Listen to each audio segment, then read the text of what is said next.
Coming up on News Channel 6 at 5, the city of Del Mar bans e-bikes on sidewalks. Tonight, see how people feel about the new law and what difference it will make. Plus, the Helen Woodward Animal Center completes its $15 million education center. See how you can get involved. And July 4th celebrations across San Diego. What some people did to celebrate the nation's birthday. Your News at 5 starts right now.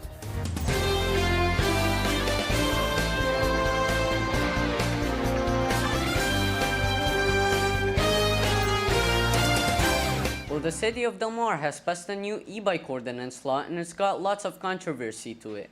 Good evening, thanks for joining us. I'm Eli Friedman. The new law will prohibit e-bikes on sidewalks, and while many are for it, others say bikers need the sidewalk. The Del Mar City Council voted unanimously towards a law that will prohibit e-bikes on sidewalks, parks, preserves, and restricted trails. The new law is aiming to lower e-bike injuries as many people ride recklessly on e-bikes. While many think the law is pointless, others are glad for the new law and hope it works. I hope it would. I mean, all these e-bikes on the sidewalks get kind of congested. They don't really pay attention to where they're going. They overtake people with dogs, and they don't have any concern, really. And there's a bike lane right here on the road. If it's enforced, I think it will make a good difference. A lot of times they don't enforce them, or it's really hard to enforce. They can just take off and go in separate directions. The big groups of kids on their bikes causing havoc. But I think if they enforce it correctly and it's implemented well, I think it could do good things.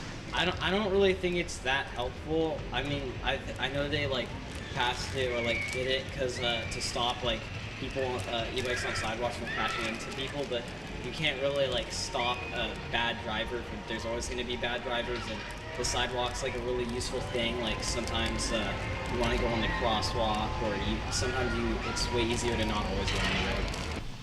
Now, this law will not completely eliminate e-bike injuries, but will hopefully reduce the number of them. The law was also previously passed in surrounding cities for the same reason. In Del Mar, Rourke Blignot, News Channel 6.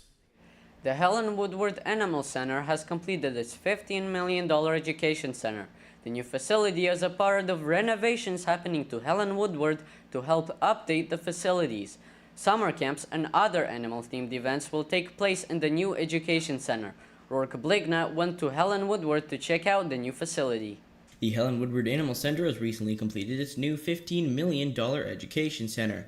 The new education center features 4 to 5 themed classrooms with state-of-the-art technology and 2 playgrounds. Multiple camps will be held in the new building for kids aged pre-K to 6th grade. I spoke to Austin Hale, who is the PR and communications manager at Helen Woodward, about the new facility. So the new education center that we just opened for business, for lack of a better phrase, is the latest in our sort of renovation attempts of what we have going on at Helen Woodward Animal Center. So this facility is very old. It opened in 1972. It's older than me. It's definitely older than you two. Might be older than your mom. And so a big part of running it is we want to stay up to date, state of the art. So I'm standing right in front of our state of the art adoption center that opened 6 years ago. And so the education building is just the latest in updating what we've got going on here. So it's a super cool facility inside. It has all sorts of, there's 4 or 5 themed classrooms fitted with smart boards. So we have state of the art technology to teach kids all about the world around them.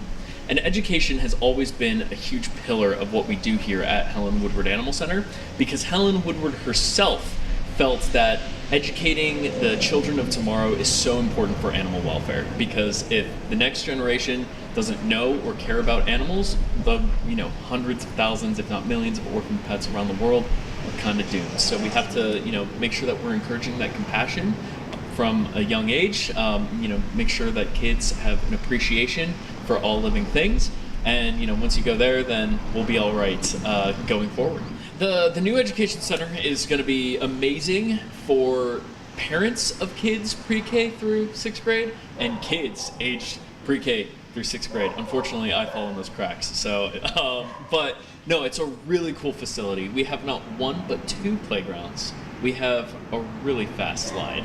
And it's also a great facility to, sort of facilitate, for lack of a better term, what we do at our education center. So with our various critter camps, kids aged pre-K through 6th grade can come in. They get hands-on animal encounters with all sorts of cool stuff. So we have chickens, we have goats, we have guinea pigs, tarantulas, all sorts of things. So we have all brand new enclosures in there.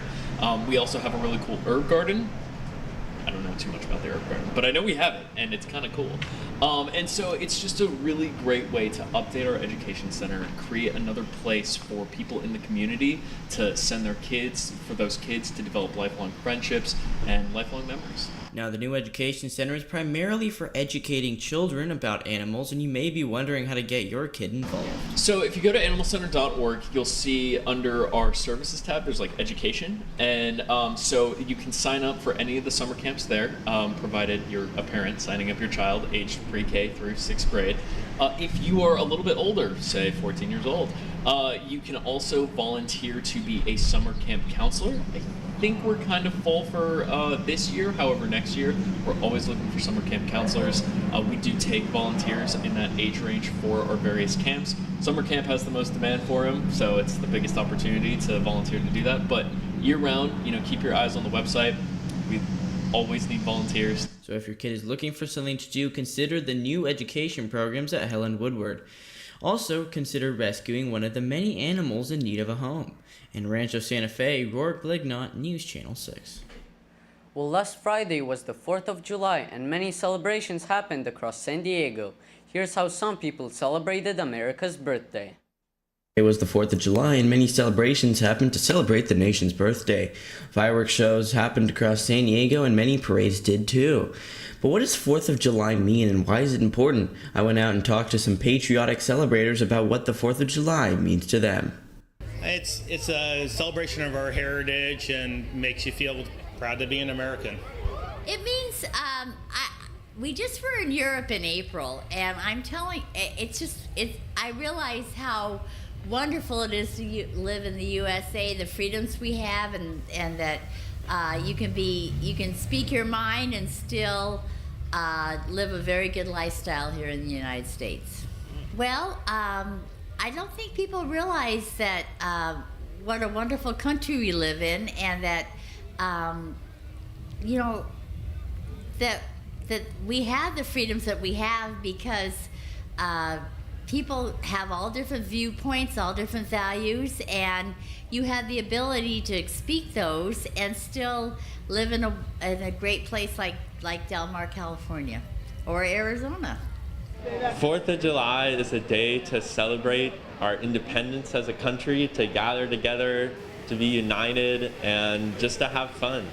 4th of July is important because it's just a day for us to be grateful for what we have in this country, to remember all the sacrifices people have made to give us this freedom, and to come together and just fellowship together. Well, 4th of July actually has special meaning for me. First of all, America's birthday. Happy birthday, America. Love that. And then also it is my husband and I's wedding anniversary. So we're celebrating 21 years today. I just love the day to just remember the great nation that we live in. It's a day that we can just be super patriotic, and nobody can ding us on that. And I just love the momentum that it builds. Here's what some people did to celebrate the 4th of July. Well, we drove over from Phoenix yesterday. We come here every year, and we love to walk the beach and then come and watch the fireworks at Del Mar State Fair. A little bit of a picnic and then coming to watch the fireworks, our tradition. I'm going to celebrate by going to the beach with our church, Seacoast Community Church, baptizing one of my good friends, and having a barbecue and watching some fireworks. Now, there are many things to know about celebrating the 4th of July. Some important things to know is that launching fireworks is illegal and dangerous and can lead to fires. Another is to make sure to protect your pets, since fireworks can scare them and make them run away. Well, the San Diego County Fair wrapped up today. Here's a recap of what this year's fair had to offer. The fair is finished for this year. Here's what this year's fair had to offer. The fair featured many animal-themed activities, food and art competitions, new rides, live music and performances, and different games and rides. The fair also had a fireworks show on the 4th of July. Now, don't worry if you missed out, the fair will be back next year. The San Elijo Lagoon is having work done to it. Sand and water is being moved further up Cardiff State Beach to restore tidal flow. There's also dredging project aiming to remove 70,000 cubic yard sand shoal that has accumulated because of the San Elijo Lagoon. So what you see behind you, we have excavators performing a land-based inlet excavation where we're removing sand from the San Elijo Lagoon inlet at Cardiff State Beach. We're moving the sand further up onto Cardiff State Beach so that we can restore tidal flow into the San Elijo Lagoon. And in conjunction, we also have a dredging project that's going on to remove a 70,000 cubic yard sand shoal that has accumulated over the past 3 years from the San Elijo Lagoon as well. So right now, this is a 2-day project. It started yesterday. It'll be wrapping up around 2 o'clock this afternoon. By that time, the water should reach the inlet. So right now we have the parking lot area at Cardiff State Beach closed off for construction reasons and limited access to the beach currently for the public safety. Here's a quick look at your 4-day forecast. We're in the lower to mid 70s for our high and lows staying mostly at 61, but on Thursday 62. Monday is partly cloudy and the rest is sunny. Well, that does it for us here at 5. Thanks for joining us. Good night.